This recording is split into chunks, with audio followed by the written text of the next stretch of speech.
Okay. Hi, this is Joseph. Hi, this is Isaac. We come at a bit of an inauspicious time. Two things have happened. One, there's been a dastardly and terrible attack, a marauding terror attack, irrespective of the war that is now taking place and will take place in the coming time. The actual attack and the actual terror and horror is something that's somewhat self-contained in the sheer audacity of it and the sheer horror of it. We are speaking today on the 10th of October, 2023. It took place several days ago, and we will discuss it in our episode in the Iron Rod podcast, in our political episode. There's also, in response, and as a continuation thereof, there is a war. Maybe we'll get a little bit into that as well.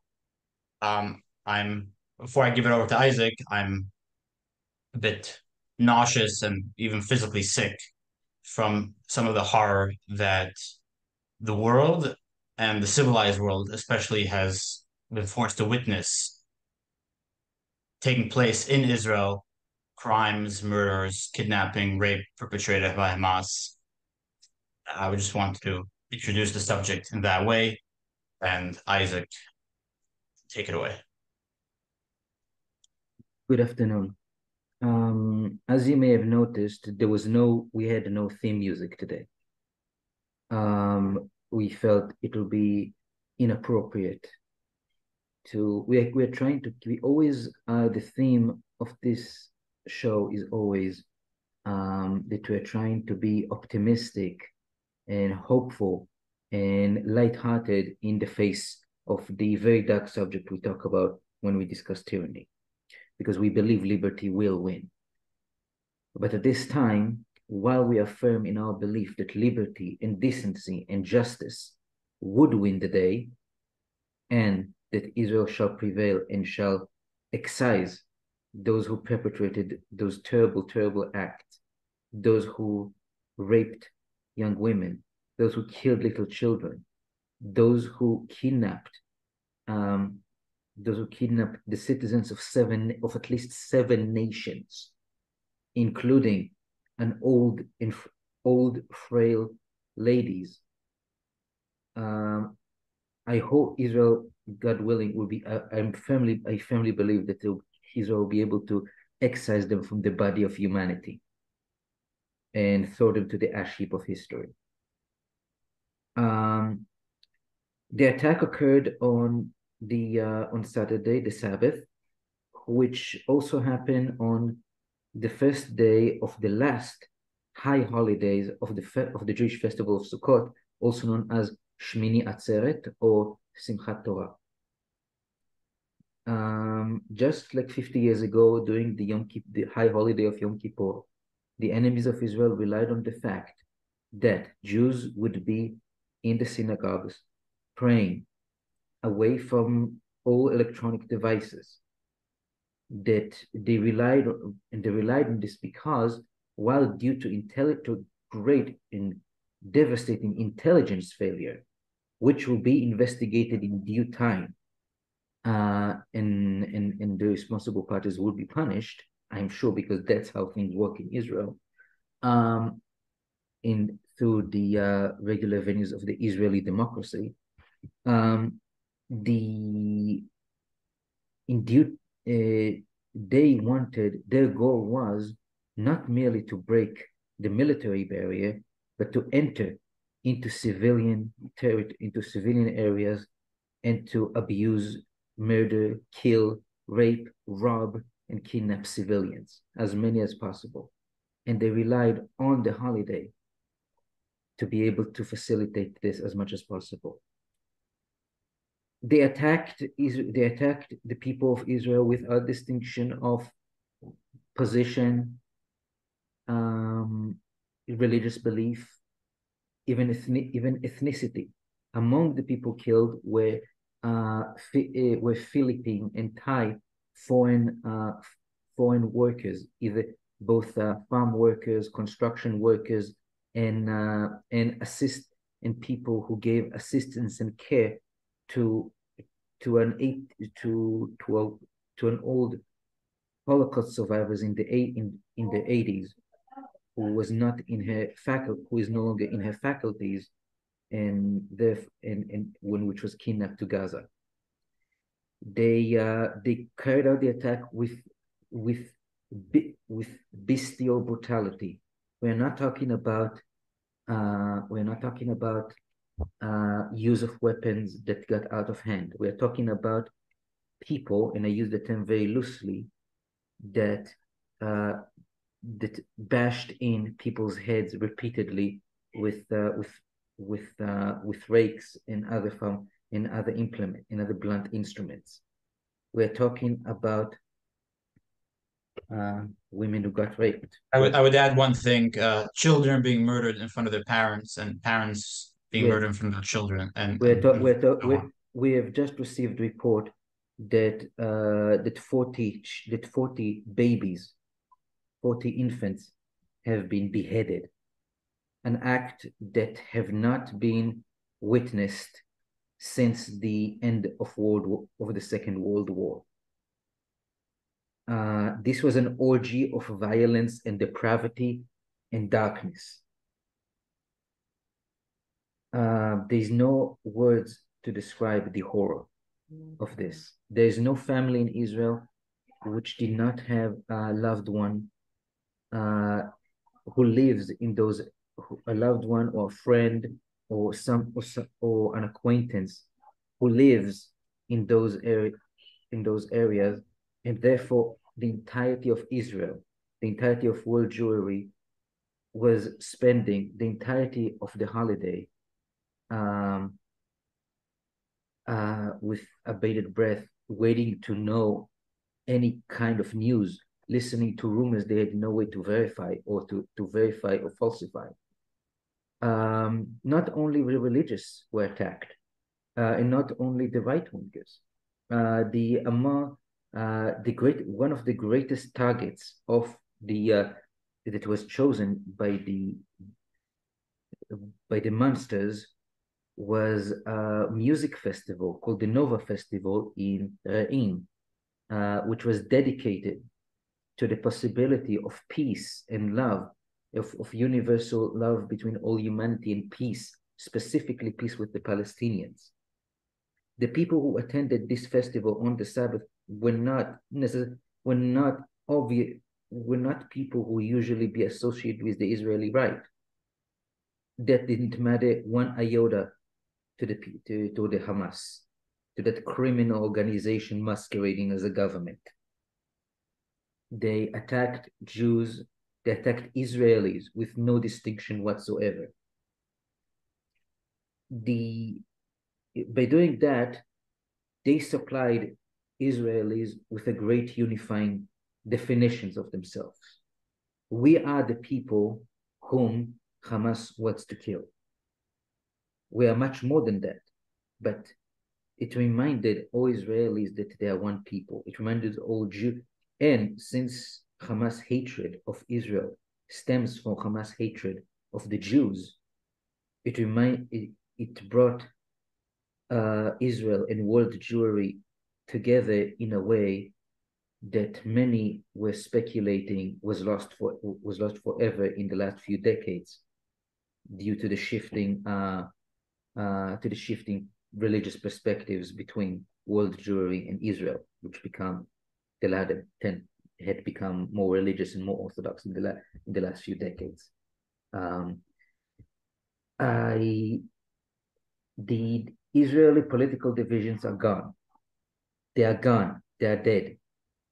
The people who were responsible in government, the people who were in government who should have known, there will be a public board of inquiry to find out the people the responsible parties who should have known, and you can be assured that those parties will pay at least with their careers when the war ends.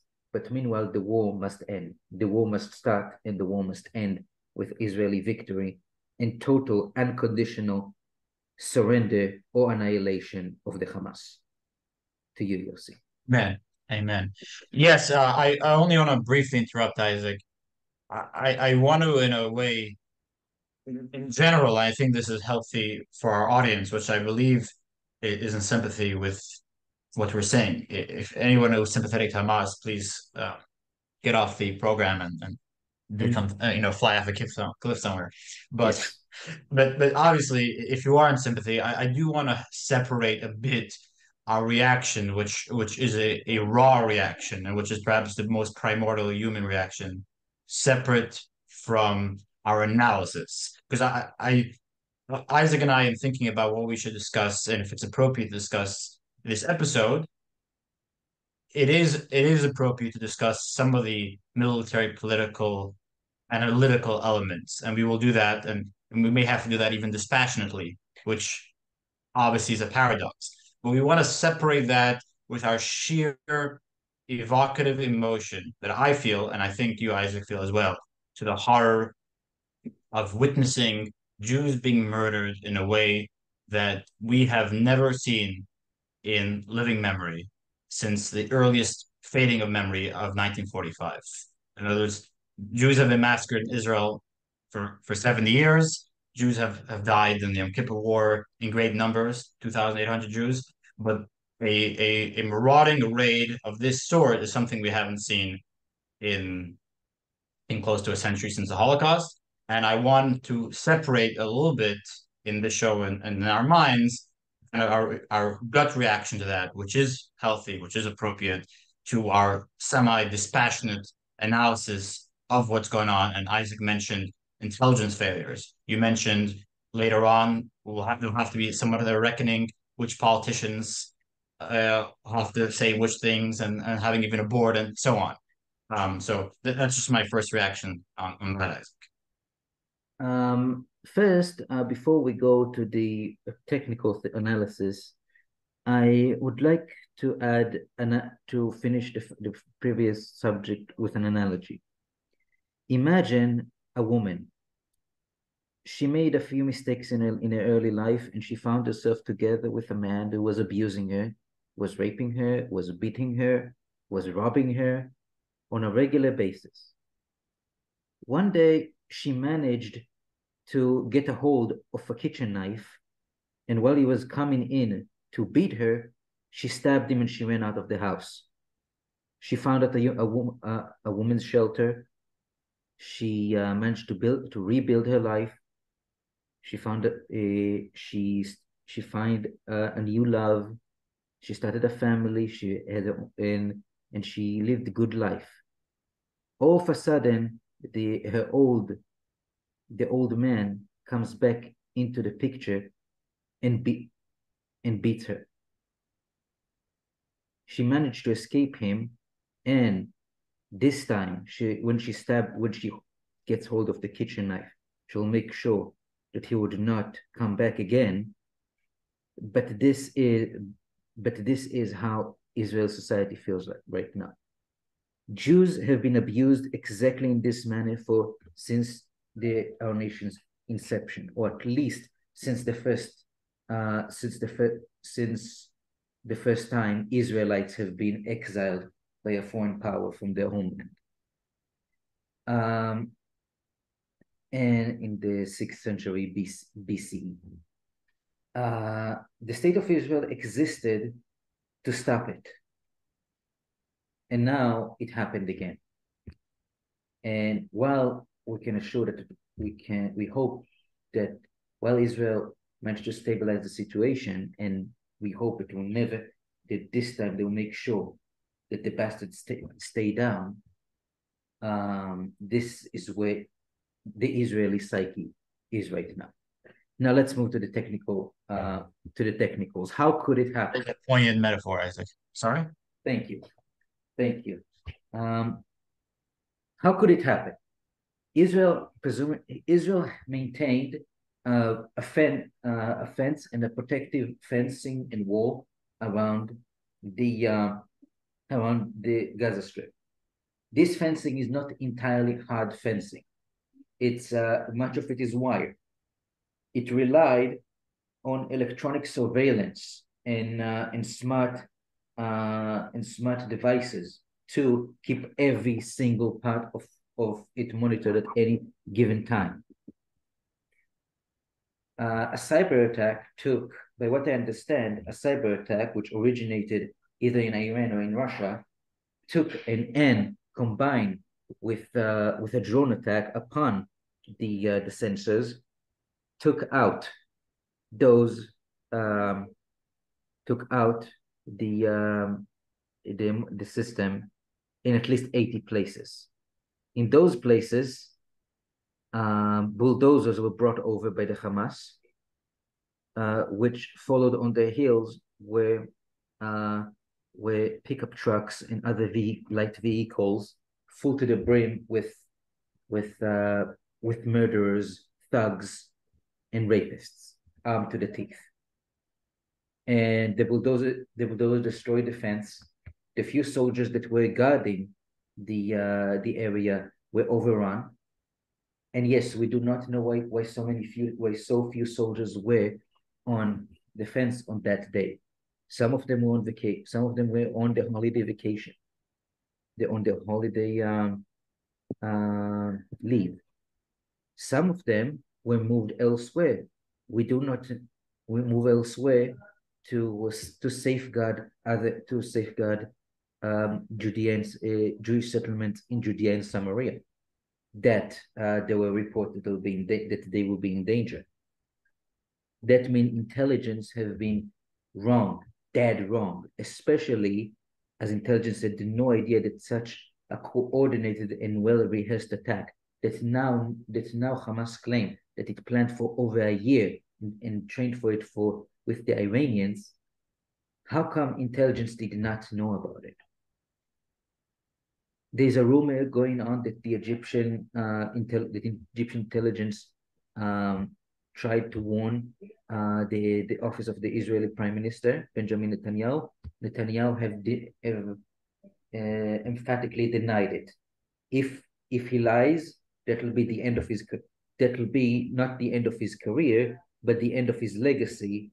And I would be surprised if the state of Israel will find it difficult to keep him physically safe from the anger of the citizenry. If it's not... This reminds me of a very similar failure of a previous prime minister in 1973, ignoring intelligence, Golda Meir, when there was supposedly intelligence that Egypt was about to do a surprise attack, and that went wrong. And I think it's comparable in the sense that they prepared for the previous war, and there was some hubris. Israel has been fighting Hamas for a long time. Hamas has never pulled off a stunt of this magnitude, of this audacity, and of this level of success. And they thought they have it to a cadence which they understood.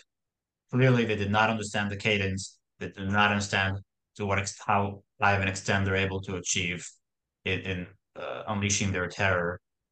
And that's something that, especially when you have a civilized power, it's an easy trap to fall into. And people have been comparing this to America's 9/11.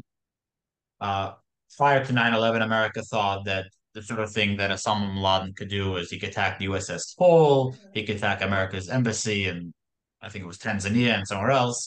He could do these type of, attack attack the Twin Towers with a little bomb in the basement type thing. And all of a sudden, they're completely blindsided when he's able to hijack 4 planes and drive 3 of them into the Twin Towers in the Pentagon and one of them possibly somewhere else. This reminds me of that a bit. Yeah. As much as we hate to say this, it's humiliating. It's cringe-inducing that one of the most expensive and famous spy systems in the world, the Israeli intelligence, has been seemingly caught out of place. The alternative is they knew about it and they kind of pretended it didn't exist. That's a conspiracy. They obviously didn't know, so they were obviously caught by surprise. And that is a bit terrifying and it's a bit unnerving. Yes. The thing is that this will be that while right now the entire people of Israel are behind their government in the sense that they trust that they support them in as much as they do anything that needs to be done to dislodge and destroy the Hamas, which is the official goal of the war that the Israeli government declared upon the Hamas, something that did not happen, I believe, since for 50 years. There've been 50 years since an official state of war existed in Israel, rather than operations, etc., that were carried or or responses to hostile acts. While they support them, there's a crisis of faith that would resurface once the war is over and peace is concluded. You So mentioned that brings me to a question, Isaac. Sorry to interrupt. no, go In ahead. your opinion, important question for you. You speak about how everyone is united behind the current government, let's call them what it is, Bibi, and that people are obviously the white hot anger is going to cause them to be focused on fighting a war and hopefully winning this war. And let's discuss that in a moment. Should, in your opinion, Bibi do certain drastic steps to unite the people? So should he, for example, bring in other members of other coalitions, of other parties that he's not in coalition with, other patriotic parties, Lapid, Lieberman, Israel has many parties. It's broadly like left, right, and Arabs. Let's ignore the Arabs for now. Should he bring in all the other non-Arab parties into a coalition government in the way that Eshkol did during the Six-Day War, bringing in Begin's government? Yes, and actually, this has already been doing negotiations between him and Benny Gantz. Benny Gantz is a well-regarded center of left leader in the Knesset. He served as the chief of the Joint Staff. He served as the Minister of Defense under Bibi. He is Bibi's most prominent and serious opponent. Lapid is conceived to be somewhat of not exactly a serious candidate for a co-prime minister in such serious times. But the negotiations is over a national unity government, which is very common in parliamentary democracies in such times, which means all loyal parties, which may include some Arab members of parliament, members of the Knesset, would be inside, and everybody will get a role. And by the way, this historically opposition party that join emergency national unity government in Israel or in Britain or in other countries tend to benefit from it politically. We all remember that towards the end of the Second World War, when Britain had its first elections in a while, Labour won and kicked the Conservatives out of the government. Because Labour, with the willingness to put aside the feud with the Conservatives, in the national interest, were portrayed as the responsible party. In Israel, much of Begin's reputation as a responsible national leader was brought upon in the 6 Days War. In the 6 Days War, when he joined a national unity government, and he built on this reputation until he became prime minister in the late 70s, in the early 80s. But that was the first time that nobody could deny that he is an actual responsible leader. That was not just something his supporters believed. In a very different manner, in America, in which there's no coalition or opposition, because we're not a parliamentary democracy, we are a democratic division of a republic. When the Republicans benefited greatly from cooperating with the FDR administration during the Second World War. If you recall, immediately after Truman's term in office, Eisenhower was elected. Because he was a candidate, and the Republican Party was conceived as a whole as a responsible party for the first time since the Hoover administration, since the failures of the Hoover administration.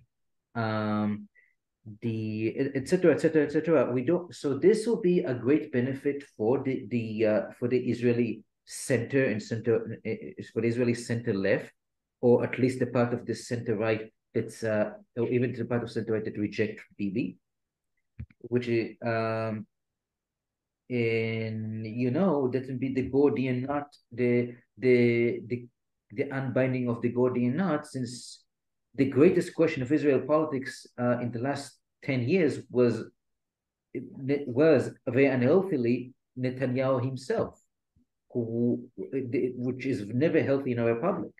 And now that, because I don't see a situation in which this does not kick him out of office at the end of the war, at the earliest, at the end of the war at the latest, that will be the end of it. Maybe finally there will be a government in Israel that will manage to get some work done without this cloud of personal animosity hovering over everybody's head.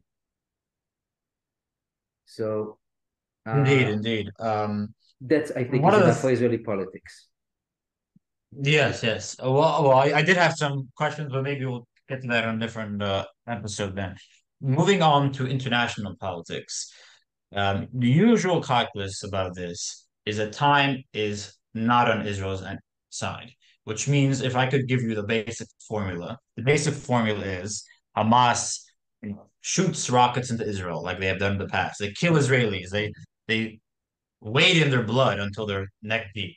And Israel gets some slight measure of sympathy and leeway, slight measure of rope that the Europeans and America in our great magnanimity, we give Israel slight permission. Go and kill some Hamas terrorists. We'll give you a few days until we allow the Egyptians or whoever to pressure you into taking a ceasefire. And during that time, the Israeli military has to go and knock out some targets of Hamas in Gaza, or collapse some tunnels, or rescue some prisoners, or achieve some other military targets. That's the usual calculus. And of course, Bibi may not enjoy that, but America, the Europeans, and everybody's breathing down his neck to finish the war in a week, 2 weeks, and then they may not protect him in the UN. They may hurt him in other ways. We've seen this time and time again in the past. Is the same calculus going to happen now when it's on such a different order of magnitude? And if not, if will Biden and those dastardly Europeans and so on be applying the same degree of pressure? Yes or no? And if yes, will the Israeli government and the Israeli society be able to resist that better than they have in the past? Yes and no. Yes, because the world always loses patience. But no, because several things have changed. It used to be that Europe believed that war is something that happens in faraway lands of which we know little and care not at all. To quote a certain to paraphrase slightly. But the war in Ukraine changed that. The war in Ukraine showed Europe that war is a universal human calamity. It can happen at any time at all times and in all places. And the only way to stop a war is to bind behind that the party which defends itself against the aggressor. Second, the aggressor in this case, Hamas, is cat's paw of Iran. Iran is largely understood to be either cat's paw or a extremely close ally of Russia. Russia's stock in Europe currently is not is not in high demand. Therefore, it's possible that the Europeans, and we have encouraging signs that it would support Israel, not from the love of Israel, but from the hate of Hamas, for the hate of Russia. Is proven wrong. Yes. Especially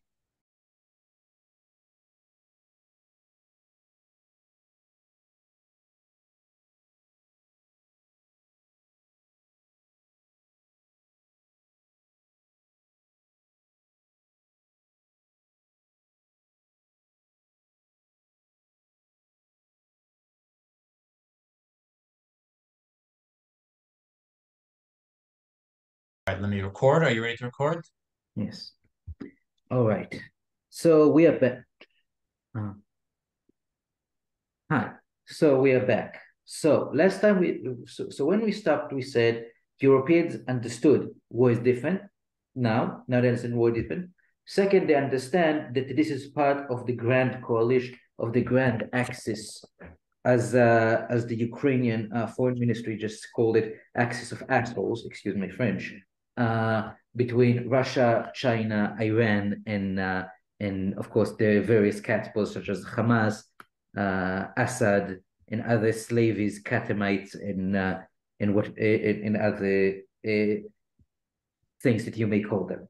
Another difference is this is not something that can be excused. It's not a spontaneous expression of rage. It's not rockets that can be construed to be, that can be hypocritically construed to be shot at military targets, etc. No, this is a deliberate, protracted attack on civilians that was well planned ahead of time. It was, and furthermore, not only Israelis died, but citizens of seven nations, including the two greatest powers inside the European Union, namely Germany and France. Germany and France, by the way, just moved to cut all European aid to the Palestinians until further notice. They only retracted it since the European Commission works by unanimity, and Ireland being the recalcitrant that decided no, on the contrary, they should stand with the Palestinians. And to that I say, to hell with the government of Ireland. May the numbers would be short and the suffering will be long. There's the United States citizens, until 48 of them among the abducted. There were at least 10 United States citizens amongst the dead. And furthermore, up until now, the only help that the Western power actually gave to Israel was diplomatic, and the aid consisted of, we would not pressure you to do or not to do anything. You can do as you please as long as we let you. Right now, the European and powers and the United States of America already have taken constructive action. The United States of America is sending, already sent the USS Gerald Ford and the attached strike force, which altogether have this firepower superior to the Israeli Air Force. Just a little note, and which in terms of displacement, tonnage, and armament is superior to the entire Israeli Navy. As we said, some of the most powerful countries in Europe are already cutting all aid to the Palestinians. There was positive condemnation from Canada, from every single decent nation on earth. And yes, I know this phrase is tautological, because every nation that did not condemn these acts is by definition not decent. Which actually brings me to a point which you and I often have discussed in private conversation, and maybe a bit in our Iron Rod podcast in the past, the gap between civilization and barbarism. And it's very easy to see here who is who in this context. But if there has been a failure for Americans or Israelis or others to convince decent people, or ostensibly decent people, and think of the liberals in Europe, they're ostensibly decent people, I would say, let's say surface level. If they've failed in the past 70 years since almost the Holocaust, that there is a side that's of civilization, a side of barbarism, will they be able to succeed in the future in convincing and persuading them to the merits that one side over here is that of the savage, that of the marauder, that of the rapist and the murderer, and one side is simply the warrior, the knight, the soldier, who sometimes has to shoot to kill, and sometimes that means blowing up a building that's launching a rocket, even though there are unfortunate civilians going to be caught in the crossfire. Can that paradigm, which, correct me if I'm wrong, I think is a paradigm that should be applied, and you may have a different paradigm, but that is how I view it. Can that be effectively communicated to the people throughout the Western world, let's say, who either don't care that much about politics, they don't follow what's going on in Israel, or in fact have a leftist orientation towards politics. Yeah, I say that I say very simply, the we Israel had a problem the last 50 years, which is the myth of the innocent, noble Palestinian resistance. This is shattered forever. Never again would anybody, every time somebody talk about the noble Palestinian resistance, show them the pictures of the dead children. Show them the pictures of the people being of the 80 of the Holocaust survivor that was abducted to Gaza. Show them the video that Hamas took and Hamas released of them bashing in the heads of the poor Thai farm construction worker that just came in to earn some money to send back to his poor family at home, which in his head was bashed in repeatedly with blunt instrument. Show them all this and tell me, and you don't need to make Israel's case ever again, because Israel's case is twofold. We have the right to exist, and we have to do what we are doing because our enemy is beyond redemption, and will take literally any and all openings to do the most despicable thing possible to our people and everybody who happens to be in the way, because those are hostis humanis generis. Those are the enemies of the human race. And the thing, and so that's one thing. The other thing is Israel needs to avoid the trap of looking like, of people being able to hypocritically say, oh, Israel is no better. And Israel is doing it by preserving its protocols of telling civilians to evacuate from areas of conflicts, and working a solution with Egypt to open the Rafah passage to Egypt, to the Egyptian Sinai, which Egypt did not want to do, but after pressure from Israel, the United States agreed to do, etc., etc., etc. So, and another thing is, Israel would follow through this war whatever happens. We mentioned that Netanyahu probably is not surviving this war beyond this war politically. That's actually one of Israel's strengths. He does not need to think about the next election. He does not need to think of his own. He has only one chance to redeem his legacy, and this is to carry this war through as the Israeli public wants to, because the Israeli public wants not necessarily revenge, but they want a comprehensive solution.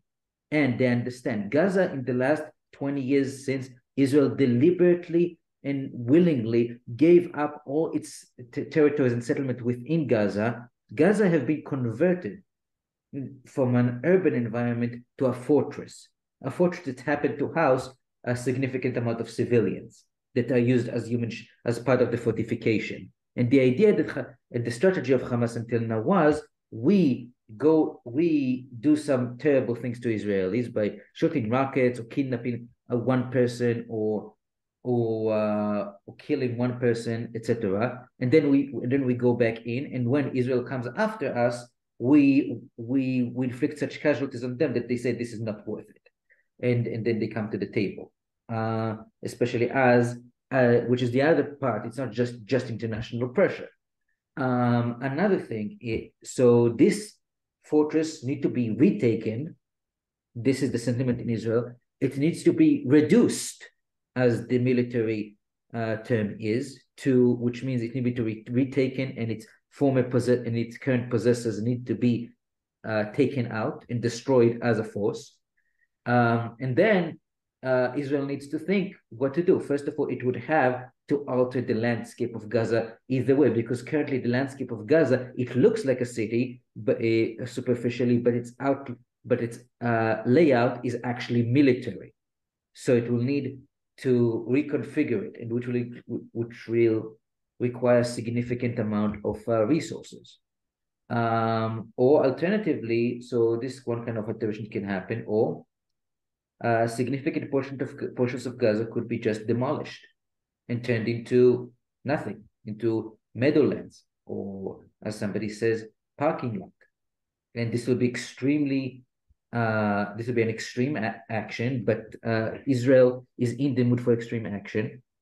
The residents of the Gaza Peninsula can be moved to Judean Samaria, to the PLO, to the Palestinian Authority territories in the West Bank. That will actually make the Palestinian Authority more viable as a state or a semi-state, because instead of two enclaves each ruled by a different by a mutually hostile political power, one of which is cat's paw to a foreign power, to an external power, at least one of which you have you have a Palestinian Authority which has a defined area, which is under a single government, and which will be easier for all sides to work with and maybe negotiate some sort of peace and some peace at the end. This is, of course, is the most extreme solution, but even the less extreme solution, Israel and it will have to retake the Gaza, dislodge Hamas from power, dismantle all of Hamas's structures of power, of military and political power, and change the physical layout of Gaza into something that resembles more a civilian viable city rather than a military fortress. And that's what the people of Israel demand at the minimum, and Netanyahu would have to give it to them because this point it doesn't matter. International pressure will not matter because the Israelis would continue to pursue this goal of solving the problem once and for all, regardless of what the world would say. And the world will Understood. Well said, Isaac, and laying out some of the larger ideological elements of the struggle and some of the nitty-gritty. I have a lot of questions, but before and which we won't be able to get to all of them in this particular special episode of the Iron Rod podcast, where we're discussing the Hamas attack and the ensuing war. I will note with some caution. Uh, it's very hard to destroy terrorist organizations. They usually kind of migrate. And an example I'm thinking of, if, for example, you remove Hamas in Gaza, and you at the same time move many of the people from Gaza to the West Bank, it doesn't seem unlikely that Hamas will not be able to stage some sort of coup in the future and take control of the West Bank government in the way they took control of Gaza with a military coup after pretty recently after Israel left and after this engagement. If you think back to 50 years ago, when the Jordanians decided to massacre all the Palestinian terrorists in their territory and or expel them, and all the Palestinians went to Lebanon, they plunged that country into civil war, and there are still Palestinian terrorists in Lebanon today, and some of them just crossed the border and got shot at by the Israeli soldiers from that event 50 years ago. So that story, that Jordanian story, tells me that if you try to, if you try to expel terrorists from a geography, the place you expel them to will now suffer and now show the same properties of the many of the elements you were trying to get rid of. Now, even if it was completely impossible to get rid of a terrorist organization, nobody should assume that we should not engage in that struggle. Mm-hmm. Because what could the civilized world or a civilized country or a civilized nation do but struggle against barbarism? Even if even if I'm correct, or even if I'm making a slightly valid point that it's hard to fight against the barbarians, it's hard to vanquish them. The Romans were not wrong to hold off the Germanic barbarians for 5 centuries. They never conquered Germany. They were never going to conquer the Huns all the way deep into what is today Russian geography. But that doesn't mean you shouldn't stop them at the Danube, and doesn't mean you shouldn't struggle against the savage. And those barbarians were mild compared to Hamas, which is animated by their understanding of the Quran, their understanding of chapter 9, verse 111 of the Quran, for example, their understanding of different ideological grievances which promote the absolute savagery which the German barbarians 2,000 years ago or other barbarians would have been ashamed of, quite frankly.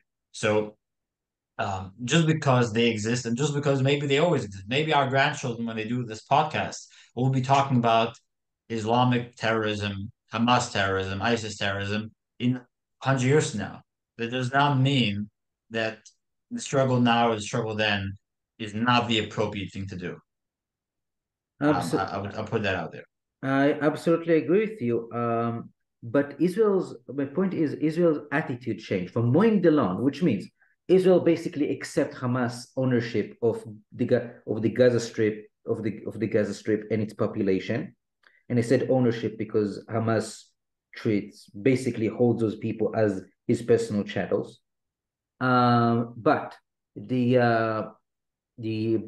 just to remind them but from time to time when they forget that when they need for internal reasons when they shoot at us when shoot at Israel for internal reasons that it was the thinking. Then the Israeli thinking there we need to go in to punish them a little bit and then go out and the relationship can be resumed. That was called mowing the lawn, but that's not the situation anymore. These are Israeli thinking evolved in the last few days to think no, the reason that they were shooting at us is because they want to shoot at us. It's not a means to an end. It was always been the goal, and therefore and if they could have done more, they would have done more as they did more during the last few days.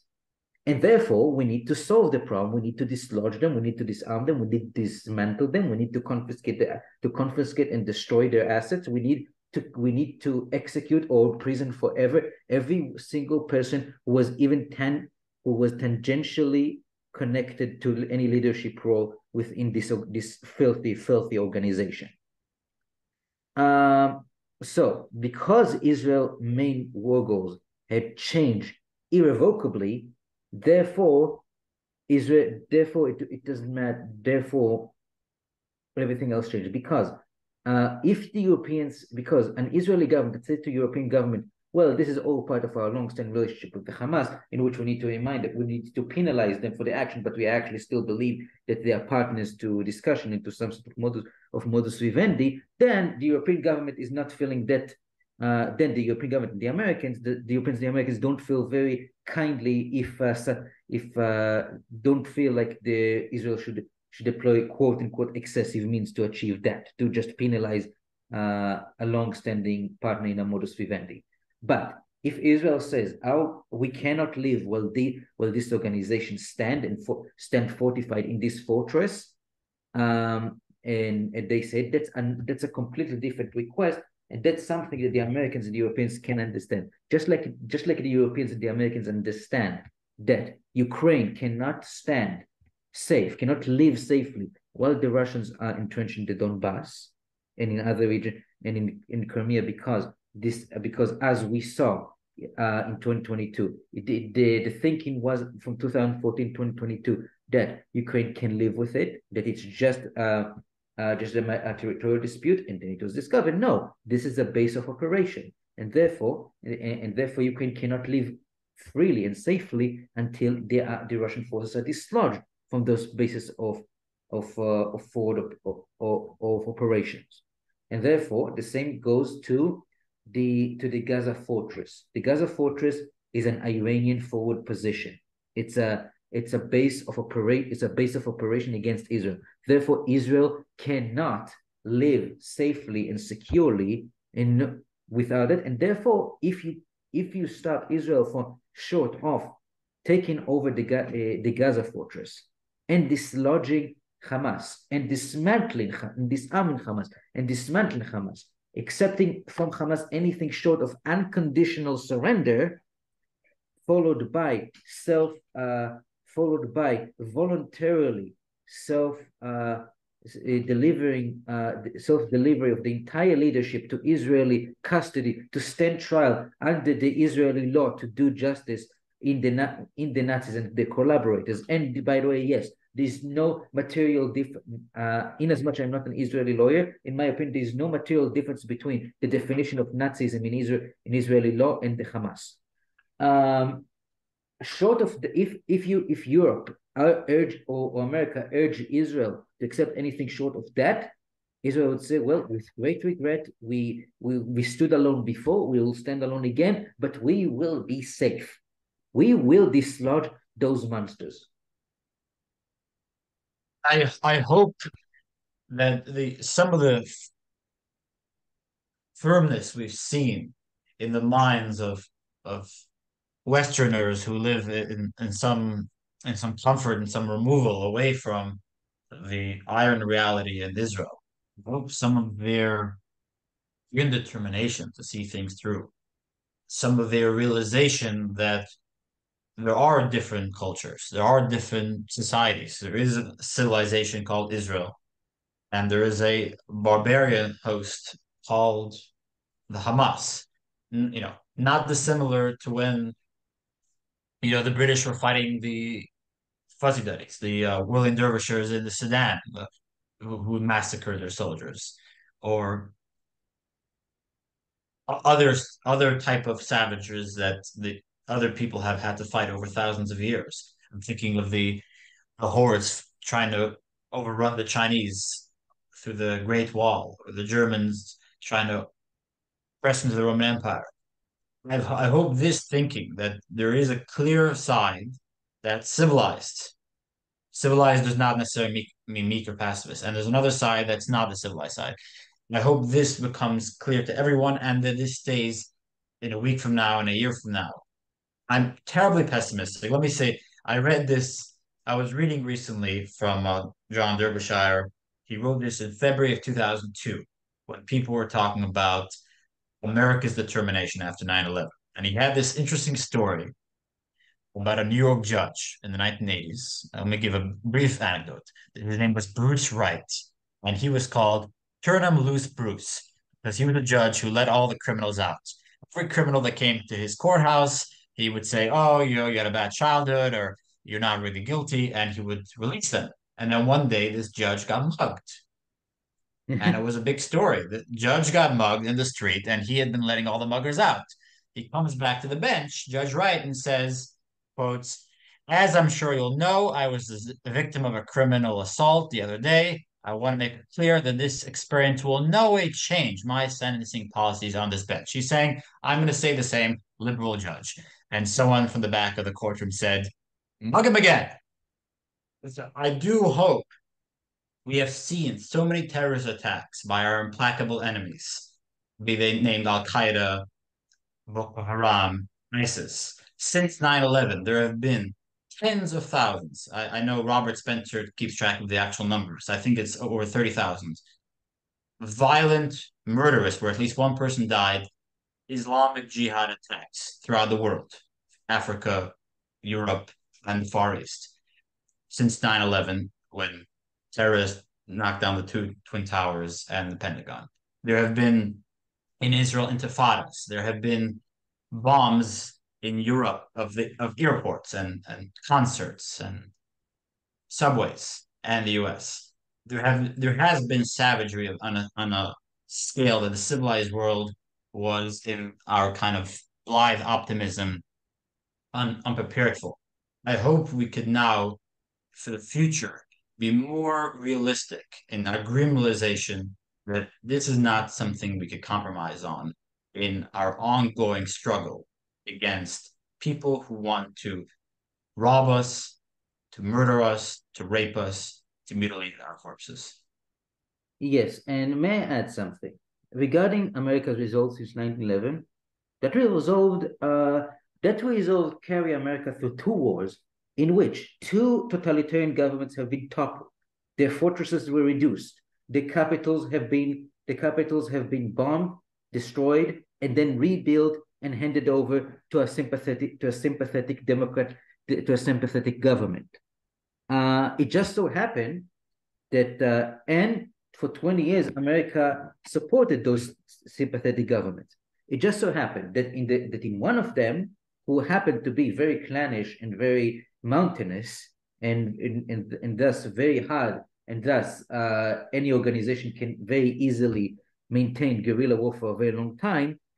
The government, or the sympathetic government, eventually could not stand on its own once the decision was made for American forces to leave.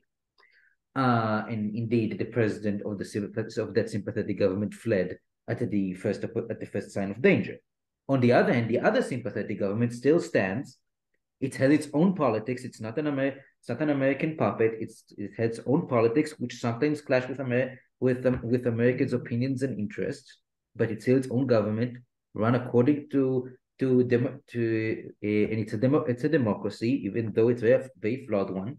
And it survived, attacked by the remnants of the old regime that reorganized themselves into ISIS, together with other groups. But it survived that, and it's still alive.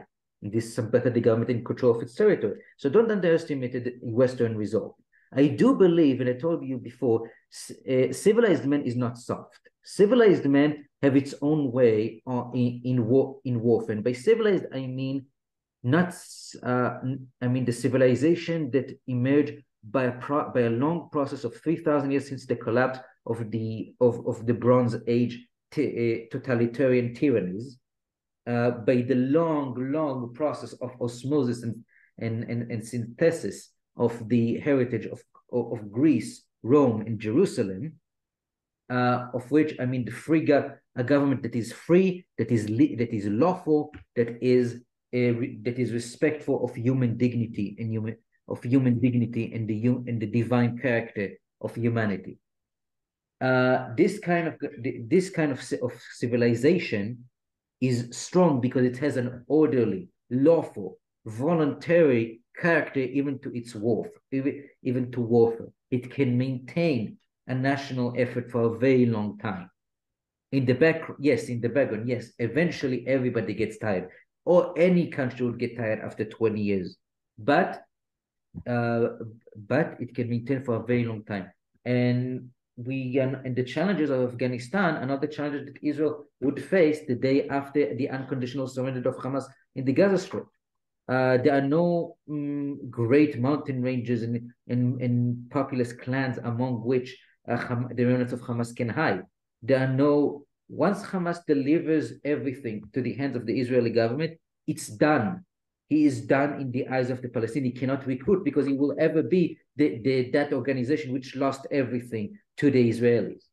And of course, Israel can now hurry them to the ends of the earth. Remember, Hamas in its current configuration was the result of the Iranians picking up a few fighters that got stranded on some rocks in Lebanon. And therefore, the Hezbollah and Hamas. So therefore, I am positive that as long, and by the way, barbarism, the way which we see, this is not primordial non-civilization. This is not primordial man, which still lacks the ideas of decency and lawfulness, etc. Didn't have time to develop them. This is a group which took a civilization, the Islamic civilization, picked up from its long history, which, like all histories, have dark chapters and enlightened chapter, deliberately chose the worst, and then created a caricature of those worst chapters and adopted that as its ideology, which is what modern barbarism is. Nazism did the same with German civilization.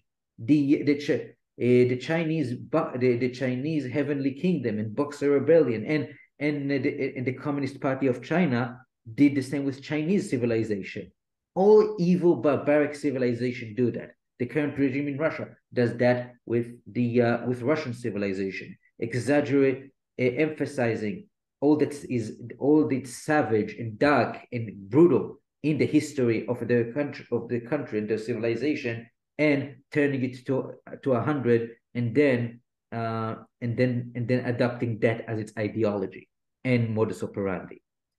And therefore, and currently we have an axis. The axis is not of assholes, it's the axis of voluntary barbarians. It's an axis of a few powers with long and storied history of civilization that have decided to invent a form of barbarism and adopt it as its official ideology and modus operandi. They are named the Communist Party of China, the Russian Criminal Confederation, the Iranian Ayatolocracy, and of course the various cat's paws, which are the butcher of Bashar al-Assad, the butcher, son of the butcher from Damascus, and Hamas, the thieving, murdering, raping bastards who kidnap, who abduct little children and old grandmas. Yours.